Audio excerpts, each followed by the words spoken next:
Anda sedang duduk di ruang praktik dokter untuk pemeriksaan rutin, mungkin untuk pekerjaan baru atau hanya karena sudah lama tidak beraktivitas. Perawat memasangkan manset di lengan Anda, mengencangkannya, lalu melepaskannya. Anda sedang menggulir ponsel ketika mendengar angka-angka tersebut. Angka-angka itu tidak terlalu berarti sampai Anda melihat ekspresi wajah dokter. Tekanan darah Anda cukup tinggi. Kata-kata itu menggantung di udara, terasa sangat tidak pada tempatnya. Tekanan darah tinggi? Itulah yang dibicarakan kakek Anda. Itu untuk orang-orang yang telah menjalani hidup yang panjang dan penuh dengan masalah kesehatan sebagai buktinya. Anda berusia 20-an atau 30-an. Anda baru saja memulai. Jika ini terdengar familiar, tarik napas dalam-dalam. Anda tidak sendirian. Diagnosis hipertensi di usia muda semakin umum, dan meskipun merupakan peringatan serius, ini sama sekali bukan hukuman seumur hidup. Anggap saja sebagai sesuatu yang lain, sebuah peluang yang ampuh. Ini adalah cara tubuh Anda mengirimkan pesan penting sebelum kerusakan nyata terjadi. Mematahkan mitos, mengapa ini terjadi pada kita? Selama beberapa dekade, kita telah mengaitkan hipertensi dengan usia tua. Namun, lanskap kesehatan sedang berubah, dan tekanan hidup modern menjadi penyebab utamanya. Pertanyaan, mengapa saya? Seringkali merupakan kombinasi dari beberapa faktor yang mendefinisikan masa dewasa muda saat ini. Budaya kerja keras, kita adalah generasi yang bekerja sampingan, terlilit utang pinjaman mahasiswa, dan tekanan karir yang luar biasa. Stres kronis merupakan pendorong utama tekanan darah tinggi, yang terus-menerus membuat tubuh kita berada dalam mode lawan atau lari. Kenyamanan melebihi nutrisi, begadang di kantor, kehidupan sosial yang sibuk, dan anggaran yang ketat seringkali menyebabkan pola makan yang didominasi makanan olahan, makanan pesan antar, dan camilan tinggi natrium. Makanan cepat saji itu seringkali diam-diam membebani arteri Anda.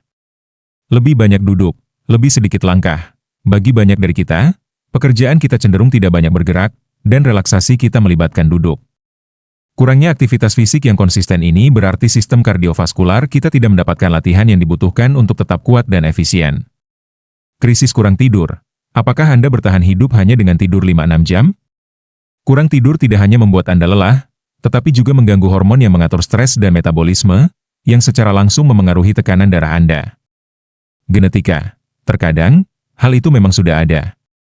Jika Anda memiliki riwayat keluarga penyakit jantung atau hipertensi, Anda mungkin memiliki kecenderungan genetik yang lebih tinggi. Ini bukan berarti Anda ditakdirkan untuk mengalaminya, tetapi Anda harus lebih proaktif. Dari diagnosis ke rencana aksi, strategi pemulihan Anda. Jadi Anda sudah mendapatkan diagnosisnya. Merasa takut, frustrasi, atau bahkan sedikit marah itu wajar. Namun, setelah Anda melewati masa-masa sulit awal, saatnya untuk mengambil langkah strategis.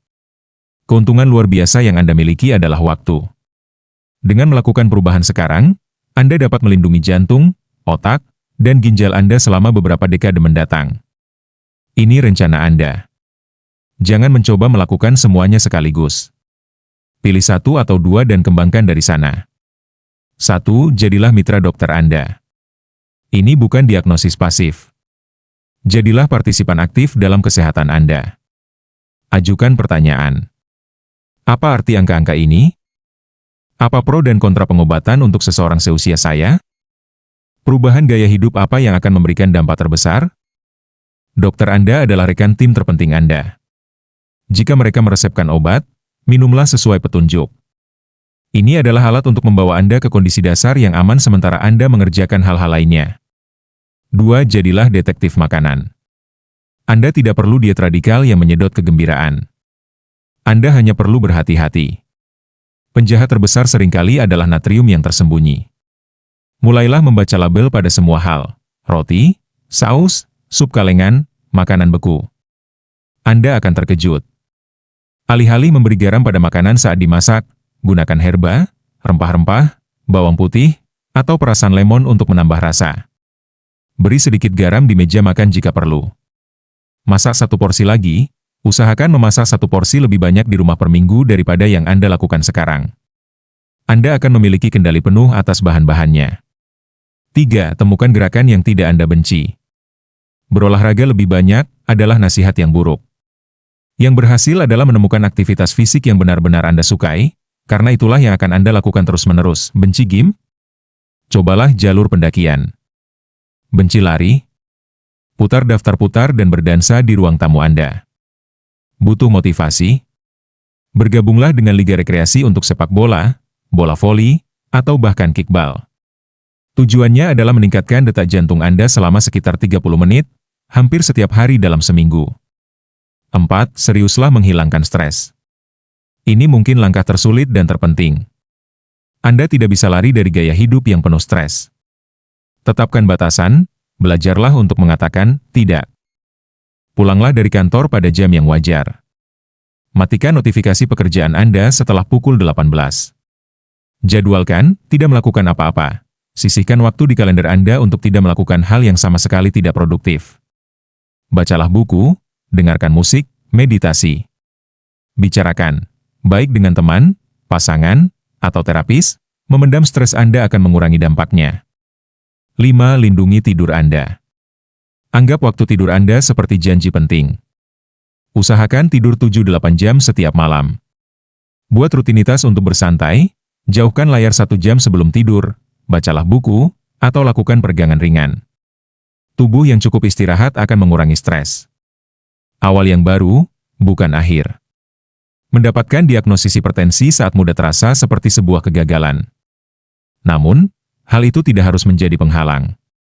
Sebaliknya, anggaplah ini sebagai koreksi arah dorongan dari tubuh Anda untuk mulai menjalani hidup dengan lebih bermakna. Ini bukan tentang pembatasan, ini tentang investasi. Anda berinvestasi dalam energi masa depan Anda, kejernihan masa depan Anda, dan petualangan masa depan Anda. Anda mengendalikan kisah kesehatan Anda sebelum alur cerita berubah ke arah yang tidak Anda inginkan. Anda muda, Anda tangguh, dan Anda benar-benar mampu melakukannya. Selalu konsultasikan dengan tenaga kesehatan profesional yang berkualifikasi untuk masalah kesehatan apapun atau sebelum membuat perubahan apapun pada rencana perawatan Anda.